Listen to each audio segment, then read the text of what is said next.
Hi friends, welcome back to our channel. ನೋಡಿ, ಇವತ್ತಿನ ವಿಡಿಯೋದಲ್ಲಿ ನಾನು ಮೊನ್ನೆ ತೋರಿಸಿದೆ ಅಲ್ವಾ ಯಾವ ರೀತಿಯಾಗಿ ಬಟ್ಟೆ ಮೇಲೆ ಟ್ರೇಸ್ ಮಾಡ್ಕೊಳ್ಳೋದು ಅಂತ. ಇದ್ರ ವಿಡಿಯೋನು ಸಹ ಅಪ್ಲೋಡ್ ಮಾಡಿದ್ದೀನಿ. ಇನ್ನೂ ಯಾರೆಲ್ಲ ನೋಡಿಲ್ಲ ಅಂತಂದರೆ ಪ್ಲೀಸ್ ಹೋಗಿ ಒಂದು ಸಲ ಚೆಕ್ ಮಾಡಿ ಆಯಿತಾ. ಇವತ್ತು ನಾನು ಟ್ರೇಸ್ ಮಾಡ್ಕೊಂಡಿರುವಂಥದ್ದನ್ನ ಯಾವ ರೀತಿಯಾಗಿ ನಾನು ಡಿಸೈನ್ ಮಾಡ್ಕೊಳ್ತೀನಿ ಅಂತ ಹೇಳಿ ನಿಮ್ಮ ಜೊತೆ ಶೇರ್ ಮಾಡ್ಕೊಳ್ತಾ ಇದ್ದೀನಿ. ತುಂಬ ಜನ ಕೇಳಿದರೆ ಅಕ್ಕ ಡಿಸೈನು ಶೇರ್ ಮಾಡ್ಕೊಳ್ಳಿ ಅಂತ ಹೇಳಿ. ಹಾಗಾಗಿ ನೋಡಿ, ನಾನಿಲ್ಲಿ ಮೊದಲಿಗೆ ಸ್ಯಾಟಿನ್ ಸ್ಟಿಚ್ನ ಹಾಕ್ಕೊಳ್ತಾ ಇದ್ದೀನಿ. ಇದಕ್ಕೆ ಯಾವುದೇ ರೀತಿ ಬಾಲ್ ಚೈನು, ಸ್ಟೋನ್ ಚೈನು ಇಲ್ಲ ಆಯಿತಾ. ಸಿಂಪಲ್ ಡಿಸೈನೇ, ಬಟ್ ತುಂಬ ಅಂದರೆ ತುಂಬ ಚೆನ್ನಾಗಿ ಬಂದಿತ್ತು. ಕಸ್ಟಮರ್ ಕೂಡ ತುಂಬ ಖುಷಿ ಆದರು. ಅಂದರೆ ಡಿಸೈನ್ ಅವರೇ ಸೆಲೆಕ್ಟ್ ಮಾಡಿದ್ದು, ಅದು ಹ್ಯಾಂಡ್ ವರ್ಕ್ ಡಿಸೈನ್ ಇತ್ತು ಅವ್ರು ಸೆಲೆಕ್ಟ್ ಮಾಡಿದ್ದು ಆಯಿತಾ. ಅದನ್ನು ನಾನು ಮೊಬೈಲ್ ಸ್ಕ್ರೀನ್ ಮೇಲೆ ಟ್ರೇಸ್ ಮಾಡಿಕೊಂಡು ಡಿಸೈನ್ನ ಮಾಡ್ಕೊಂಡಿದ್ದೀನಿ. ತುಂಬ ಜನ ಇದ್ರದ್ದು ಡಿಸೈನ್ದು ಫೋಟೋನ ಕಳಿಸಿ ಅಂತ ಹೇಳಿ ಕೂಡ ವಾಟ್ಸಪ್ ಮಾಡಿದರು. ಬಟ್ ನನ್ನ ಫೋಟೋ ಅಂತ ಅಂದರೆ ನಾರ್ಮಲಾಗಿ ಪಿಂಟರೆಸ್ಟ್ ಆ್ಯಪ್ ಏನಿದೆ ಅದರಲ್ಲೇ ಅವರು ಡೌನ್ಲೋಡ್ ಮಾಡಿಕೊಂಡು ನನಗೆ ಇದೇ ಡಿಸೈನ್ ಬೇಕು ಅಂತ ಹೇಳಿ ತೋರಿಸಿದ್ರು ಆಯಿತಾ. ಅದು ಹ್ಯಾಂಡ್ ವರ್ಕ್ ಡಿಸೈನು. ಅದು ಜಸ್ಟ್ ಅದೊಂದು ಫೋಟೋದಲ್ಲೇ ನಾನು ಆ ಮೊಬೈಲ್ ಸ್ಕ್ರೀನ್ ಮೇಲೆ ಟ್ರೇಸ್ ಮಾಡಿಕೊಂಡು ಮಾಡಿರುವಂಥದ್ದು. ಹಾಗಾಗಿ ಅದು ಫುಲ್ಲು ಡಿಸೈನ್ ಇಲ್ಲ ಆಯಿತಾ. ಚಿಕ್ಕದು ಒಂದು ಫ್ಲವರ್ ಏನಿದೆ ನೋಡಿ, ನಿಮ್ಗೆ ಕಾಣುತ್ತೆ ಅನ್ಕೋತೀನಿ. ಜಸ್ಟ್ ಒಂದು 2 ಇಂಚಷ್ಟು ಲೆಂತಲ್ಲಿ ಡಿಸೈನ್ನ ತೊಗೊಂಡು ನಾನು ಫುಲ್ಲು ನೆಕ್ಗೆ ಡಿಸೈನ್ನ ಮಾಡ್ಕೊಂಡಿರುವಂಥದ್ದು. ಇದನ್ನು ನಾನಿಲ್ಲಿ ಸ್ಟಾರ್ಟಿಂಗು ಸ್ಯಾಟಿನ್ ಸ್ಟಿಚ್ ಮಾಡ್ಕೊಂಡಾದ್ಮೇಲೆ ನೋಡಿ, ಇದು ಬಾಟಲ್ ಗ್ರೀನ್ ಕಲರಲ್ಲಿ ಸ್ಯಾರಿ ಇತ್ತು, ಪಿಂಕ್ ಕಲರು ಬಾರ್ಡ್ರ್ ಬಂದಿತ್ತು ಆಯಿತಾ. ನಾನಿಲ್ಲಿ ಕಾಪರ್ ಜರಿನ ಯೂಸ್ ಮಾಡಿದ್ದೀನಿ, ಮತ್ತು ಗ್ರೀನು, ಮತ್ತು ಬ್ಲೌಸ್ ನಾನೇನು ಬ್ಲೌಸ್ ಪೀಸ್ ಕಲರ್ ಇದೆ ನೋಡಿ, ಅದು ಫ್ಲವರ್ ಮಾತ್ರ ಯೂಸ್ ಮಾಡಿದ್ದೀನಿ ಅಷ್ಟೇ. ಇದರಲ್ಲಿ ಜಾಸ್ತಿ ಯೂಸ್ ಮಾಡಿರುವಂಥದ್ದು ಕಾಪರ್ ಮತ್ತು ಗ್ರೀನ್ನ ಯೂಸ್ ಮಾಡಿದ್ದೀನಿ. ಯಾವುದೇ ಡಿಸೈನ್ ಆದ್ರೂ ಅಷ್ಟೇ, ನಾವು ಯಾವ ರೀತಿ ಕಲರ್ನ ಚೂಸ್ ಮಾಡ್ತೀವಿ ನೋಡಿ ಅದ್ರ ಮೇಲೆ ಡಿಪೆಂಡ್ ಆಗಿರುತ್ತೆ ಡಿಸೈನು ಯಾವ ರೀತಿಯಾಗಿ ಚೆನ್ನಾಗಿ ಬಂದಿದೆಯಾ, ಹೈಲೈಟಾಗಿ ಕಾಣುತ್ತಾ ಇಲ್ಲ ಅಂತ ಹೇಳಿ. ಹಾಗೆ ಬ್ಲೌಸ್ ಪೀಸು ಅಷ್ಟೇ, ತುಂಬ ಲೈಟ್ ಕಲರ್ ಮೇಲೆ ಡಾರ್ಕ್ ಕಲರಲ್ಲಿ ನೀವೇನಾದ್ರೂ ವರ್ಕ್ ಮಾಡಿದ್ರೆ ತುಂಬ ಚೆನ್ನಾಗಿ ಹೈಲೈಟಾಗಿ ಕಾಣುತ್ತೆ ಡಿಸೈನು. ಏನಾದರೂ ಡಾರ್ಕ್ ಬ್ಲೌಸ್ ಪೀಸು ಬಂದು ಡಾರ್ಕ್ ಕಲರ್ ಇತ್ತು ಅಂತಂದರೆ ಅದಕ್ಕೆ ಆಲ್ಮೋಸ್ಟ್ ನೀವು ಏನು ಜರಿ ಥ್ರೆಡ್ ಯಾವ ಕಲರಲ್ಲಿರುತ್ತೆ ನೋಡಿಕೊಂಡು ಆ ಕಲರಲ್ಲಿ ಜಾಸ್ತಿಯಾಗಿ ಜರಿ ಥ್ರೆಡ್ನ ಯೂಸ್ ಮಾಡಿ ಡಿಸೈನ್ಗೆ, ಆವಾಗ ಸರಿ ಹೋಗುತ್ತೆ. ಬಟ್ ಏನಾಗುತ್ತೆ ಗೊತ್ತಾ, ಅಂದರೆ ಒಬ್ಬರೊಬ್ರು ಕಸ್ಟಮರ್ ಏನು ಮಾಡ್ತಾರೆ, ನಾವು ಆಲ್ರೆಡಿ ಒಂದು ಬ್ಲೌಸ್ಗೆ ಡಿಸೈನ್ ಮಾಡಿರ್ತೀವಿ, ಆ ಡಿಸೈನು ತುಂಬ ಚೆನ್ನಾಗಿ ಬಂದಿರುತ್ತೆ. ಅದನ್ನು ನೋಡಿ ಅವರು ನಮಗೂ ಕೂಡ ಇದೇ ಡಿಸೈನ್ ಮಾಡಿಕೊಡಿ ಅಂತ ಕೇಳ್ತಾರೆ.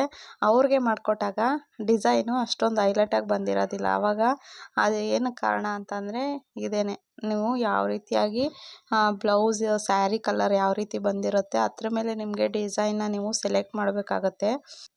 ಹಾಗೆ ಥ್ರೆಡ್ಸು ಅಂದರೆ ಸಿಲ್ಕ್ ಥ್ರೆಡ್ ಜಾಸ್ತಿ ಯೂಸ್ ಮಾಡಬೇಕಾ ಅಥವಾ ಏನು ಜರಿ ಥ್ರೆಡ್ಗಳನ್ನ ಜಾಸ್ತಿ ಯೂಸ್ ಮಾಡಬೇಕಾ ಅಂತೇಳಿ ನಿಮಗೆ ನೀವು ಡಿಸೈನ್ ನೋಡಿಕೊಂಡು ಸೆಲೆಕ್ಟ್ ಮಾಡಬೇಕು. ಅಂದರೆ ಯಾವುದೇ ಡಿಸೈನ್ ಆದ್ರೂ ಅಷ್ಟೇ ಥ್ರೆಡ್ಸ್ ಸೆಲೆಕ್ಟ್ ಮಾಡೋದು ತುಂಬಾ ಇಂಪಾರ್ಟೆಂಟ್ ಆಗಿರುತ್ತೆ.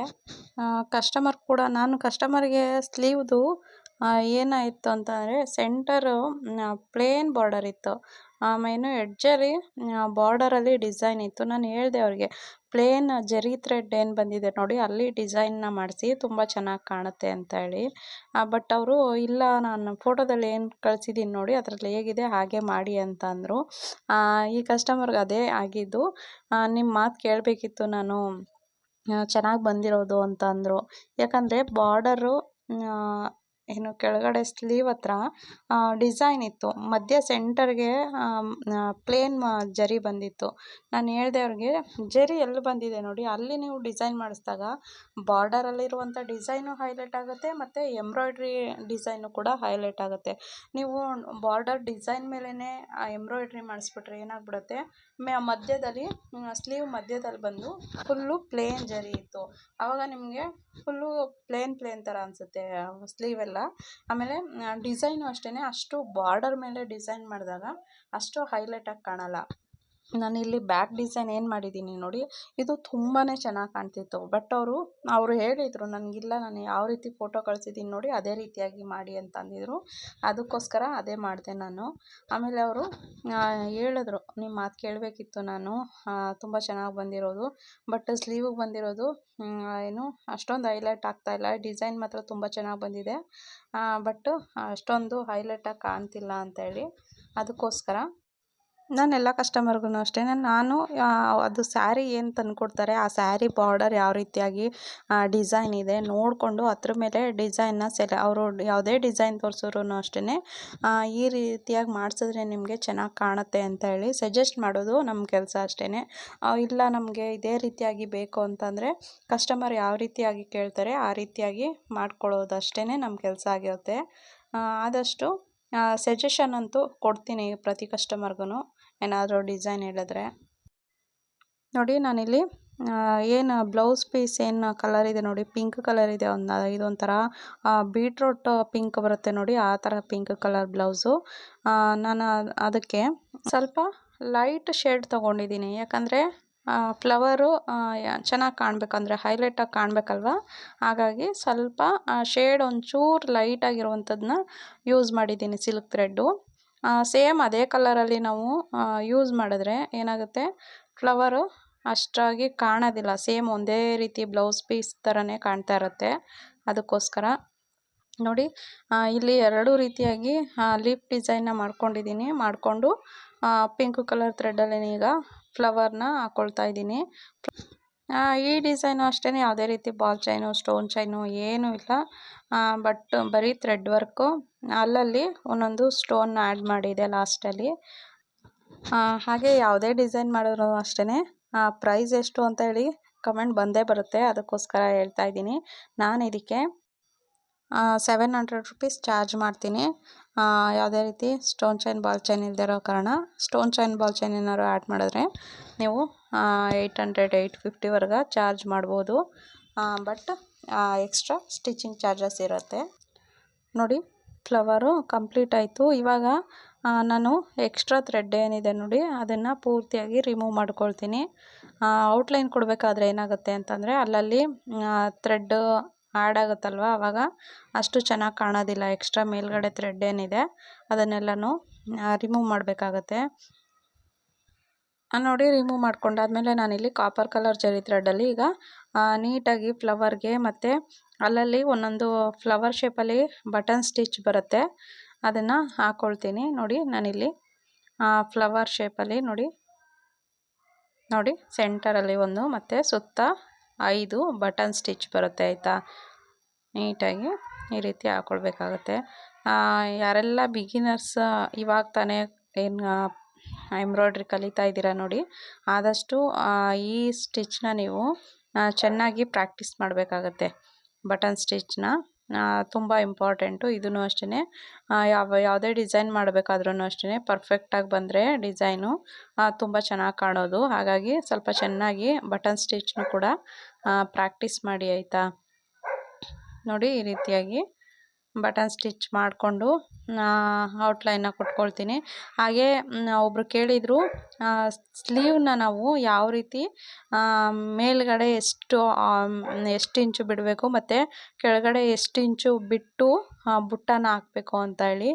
ನಾನು ಯಾವಾಗ್ಲೂ ಯಾರು ಯಾವ ರೀತಿ ಮಾಡ್ತಾರೋ ಗೊತ್ತಿಲ್ಲ, ನಾನು ಮಾಡುವಂಥದ್ದು ಸೆಂಟರ್ಗೆ ನೋಡ್ಕೊಳ್ತೀನಿ. ಸ್ಲೀವ್ ಏನಿದೆ ಸೆಂಟರ್ಗೆ ನೋಡಿಕೊಂಡು ಅಥವಾ 2 ಇಂಚಲ್ಲಿ 2.5 ಇಂಚಲ್ಲಿ ನಾನು ಬುಟ್ಟನ ಕ್ರಿಯೇಟ್ ಮಾಡ್ತೀನಿ. ಮ್ಯಾಕ್ಸಿಮಮ್ ಅಂತ ಅಂದರೆ ತುಂಬ ದೊಡ್ಡ ಸ್ಲೀವ್ ಇದ್ದು ಬುಟ್ಟ ಸ್ವಲ್ಪ ಅಂದರೆ ತುಂಬ ದಪ್ಪ ಇರ್ತಾರೆ ನೋಡಿ, ಅಂಥವ್ರಿಗೆಲ್ಲ ಸ್ಲೀವ್ ಎಲ್ಲ ತುಂಬ ದೊಡ್ಡದಾಗಿರುತ್ತೆ. ಅದಕ್ಕೆ ನಾವು 2 ಇಂಚು 2.5 ಇಂಚಲ್ಲೆಲ್ಲ ಇಟ್ಟರೆ ಬುಟ್ಟನ ಆವಾಗ ಅದು ಅಷ್ಟು ಚೆನ್ನಾಗಿ ಕಾಣೋದಿಲ್ಲ. ಅಂಥ ಬ್ಲೌಸ್ಗಳಿಗೆ ಏನು ಮಾಡಬೇಕಾಗತ್ತೆ ಅಂತಂದರೆ 3 ಇಂಚ್ವರೆಗೆ ನೀವು ಸ್ಲೀವ್ ಬುಟ್ಟನ ಇಡಬೇಕಾಗತ್ತೆ.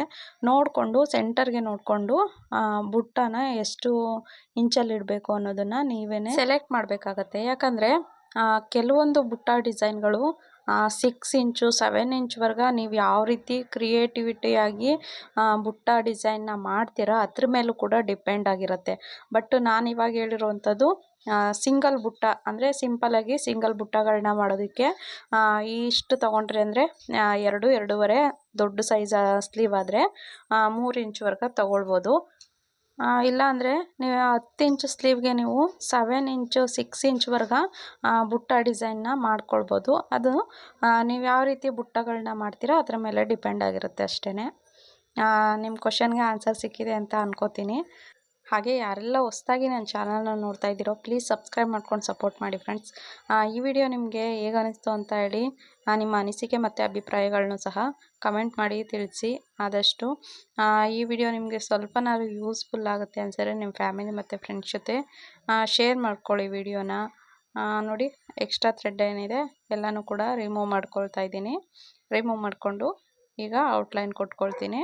ನೋಡಿ, ನಂಬರ್ 2ನಲ್ಲಿ ಇಟ್ಕೊಂಡು ನಾನು ಔಟ್ಲೈನ್ನ ಕೊಟ್ಕೊಳ್ತಾ ಇದ್ದೀನಿ.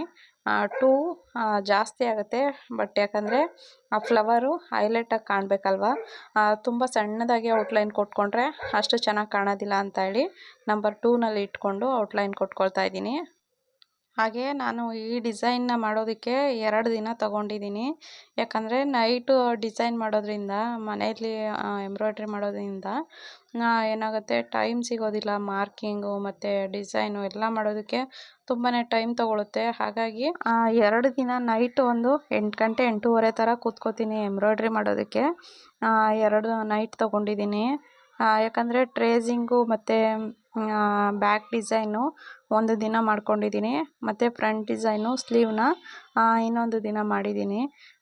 ನೀವು ಏನಾದರೂ ಕಂಟಿನ್ಯೂಸ್ ಆಗಿ ಡಿಸೈನ್ನ ಮುಗಿಸ್ತೀನಿ ಅಂತಂದರೆ 3-3.5 ಗಂಟೆ ಅಥವಾ 4 ಅವರ್ ಬೇಕೇ ಬೇಕು ಈ ಡಿಸೈನ್ನ ಮಾಡೋದಕ್ಕೆ. ಯಾಕಂದರೆ ಟ್ರೇಸಿಂಗ್ ಮಾಡೋದು ಸ್ವಲ್ಪ ಟೈಮ್ ತೊಗೊಳುತ್ತೆ. ನಾರ್ಮಲಾಗಿ ಡಿಸೈನ್ ಆದರೆ ಅಷ್ಟೊಂದು ಟೈಮ್ ತೊಗೊಳ್ಳಲ್ಲ. ಇದಕ್ಕೆ ಟ್ರೇಸಿಂಗ್ ಮಾಡೋದೇ ಸ್ವಲ್ಪ ಟೈಮ್ ತೊಗೊಳುತ್ತೆ. ನೋಡಿ ಎಷ್ಟು ಚೆನ್ನಾಗಿ ಬಂದಿದೆ ಅಂತ ಹೇಳಿ, ತುಂಬಾ ಬ್ಯೂಟಿಫುಲ್ಲಾಗಿ ಬಂದಿತ್ತು ಡಿಸೈನು. ಇದು ನನ್ನ ಚಾನಲಲ್ಲಿ ಈ ಡಿಸೈನು ಹೊಸದು ಆಯಿತಾ. ನಾನು ಈ ಹಿಂದೆ ಟ್ರೇಸಿಂಗ್ ಡಿಸೈನ್ ಎಂಬ್ರಾಯ್ಡ್ರಿ ಡಿಸೈನ್ನ ತೋರಿಸಿದ್ದೀನಿ, ಬಟ್ ಈ ಡಿಸೈನ್ನ ತೋರಿಸಿರಲಿಲ್ಲ. ಇದು ಫಸ್ಟ್ ಟೈಮು ಮಾಡ್ತಾ ಇರೋವಂಥದ್ದು, ಹಾಗಾಗಿ ನಿಮ್ಮ ಜೊತೆ ಶೇರ್ ಮಾಡ್ಕೊಳ್ತಾ ಇದ್ದೀನಿ. ಹಾಗೆ ತುಂಬ ಜನ ವೆಯ್ಟ್ ಮಾಡ್ತಾಯಿದ್ರಿ, ಟ್ರೇಸಿಂಗ್ ವಿಡಿಯೋ ಹಾಕ್ದಾಗ್ಲೇ ತುಂಬ ಜನ ವಾಟ್ಸಪ್ ಮಾಡಿದರೆ ಅಕ್ಕ ವಿಡಿಯೋ ಬೇಗನೆ ಅಪ್ಲೋಡ್ ಮಾಡಿ ಅಂತ ಹೇಳಿ. ಸ್ವಲ್ಪ ಲೇಟ್ ಆಯಿತು, ಯಾಕಂದರೆ ಸ್ವಲ್ಪ ಮನೇಲಿ ಪ್ರಾಬ್ಲಮ್ ಆಗಿ ನನ್ನ ಮಗಳಿಗೆ ಹುಷಾರಿಲ್ಲದೆ ಇರೋ ಕಾರಣ ಸ್ವಲ್ಪ ವಿಡಿಯೋ ಅಪ್ಲೋಡ್ ಮಾಡೋದಕ್ಕೆ ಲೇಟ್ ಆಯಿತು, ಸಾರಿ ಆಯಿತಾ. ಹಾಗೆ ಈ ವಿಡಿಯೋ ಹೇಗೆ ಬಂತು, ಡಿಸೈನ್ ಹೇಗೆ ಬಂದಿದೆ ಅಂತ ಹೇಳಿ ಕಾಮೆಂಟ್ ಬಾಕ್ಸಲ್ಲಿ ಕಮೆಂಟ್ ಮಾಡಿ. ನಿಮಗೇನಾದರೂ ಡೌಟ್ಸ್ ಇದ್ದರೆ ಅದನ್ನು ಕೂಡ ಕಮೆಂಟ್ ಮಾಡಿ ತಿಳಿಸಿ. ಆದಷ್ಟು ನಿಮ್ಮ ಡೌಟ್ಸ್ನ ಕ್ಲಿಯರ್ ಮಾಡೋದಕ್ಕೆ ಟ್ರೈ ಮಾಡ್ತೀನಿ. ಅಕಸ್ಮಾತ್ ನಾನು ಏನಾದರೂ ನಿಮ್ಮ ಕಮೆಂಟ್ಗೆ ರಿಪ್ಲೈ ಮಾಡಿಲ್ಲ ಅಂತ ಅಂದರೆ ಅದಕ್ಕೆ ನೆಕ್ಸ್ಟ್ ವಿಡಿಯೋದಲ್ಲಿ ಕಂಪ್ಲೀಟಾಗಿ ಎಕ್ಸ್ಪ್ಲೇನ್ ಮಾಡೋದಕ್ಕೆ ಟ್ರೈ ಮಾಡ್ತೀನಿ. ನೆಕ್ಸ್ಟ್ ವಿಡಿಯೋನ ಮಿಸ್ ಮಾಡಿದೆ ನೋಡಿ ಆಯಿತಾ. ಬಟ್ ಯಾವುದಾದ್ರೂ ಸಣ್ಣ ಪುಟ್ಟ ಕಮೆಂಟ್ಗಳು, ನಿಮ್ಮ ಡೌಟ್ಸ್ಗಳು ಕಮೆಂಟ್ಗಳಿದ್ದರೆ ಕಾಮೆಂಟಲ್ಲೇ ತಿಳಿಸ್ತೀನಿ. ಅಕಸ್ಮಾತ್ ಅದನ್ನೇನಾದ್ರು ನಿಮಗೆ ಎಕ್ಸ್ಪ್ಲೇನ್ ಮಾಡಿ ತಿಳಿಸ್ಬೇಕು ಅಂತಂದರೆ ನನಗೂ ಕೂಡ ಕಮೆಂಟ್ ಎಲ್ಲ ಟೈಪ್ ಮಾಡಿ ತಿಳಿಸೋದಕ್ಕೆ ಕಷ್ಟ ಆಗುತ್ತೆ. ಅದನ್ನು ನೆಕ್ಸ್ಟ್ ವಿಡಿಯೋದಲ್ಲಿ ನಾನು ಡೀಟೇಲಾಗಿ ನಿಮಗೆ ಹೇಳಿರ್ತೀನಿ. ಹಾಗಾಗಿ ಯಾವುದೇ ರೀತಿ ಕಮೆಂಟ್ಗೆ ಆನ್ಸರ್ ಬಂದಿಲ್ಲ ಅಂತ ಹೇಳಿ ಬೇಜಾರು ಮಾಡ್ಕೊಳ್ಬೇಡಿ. ನೆಕ್ಸ್ಟ್ ವಿಡಿಯೋದಲ್ಲಿ ಇರುತ್ತೆ. ಹೀಗೆ ವೀಡಿಯೋಸ್ನ ನೋಡಿ ಸಪೋರ್ಟ್ ಮಾಡ್ತಾಯಿರಿ. ಈ ವಿಡಿಯೋನ ನಾನು ಇಲ್ಲಿಗೆ ಎಂಡ್ ಮಾಡ್ತೀನಿ. ಮತ್ತೊಂದು ವಿಡಿಯೋ ಜೊತೆ ಸಿಗ್ತೀನಿ. ಟೇಕ್ ಕೇರ್, ಬಾಯ್.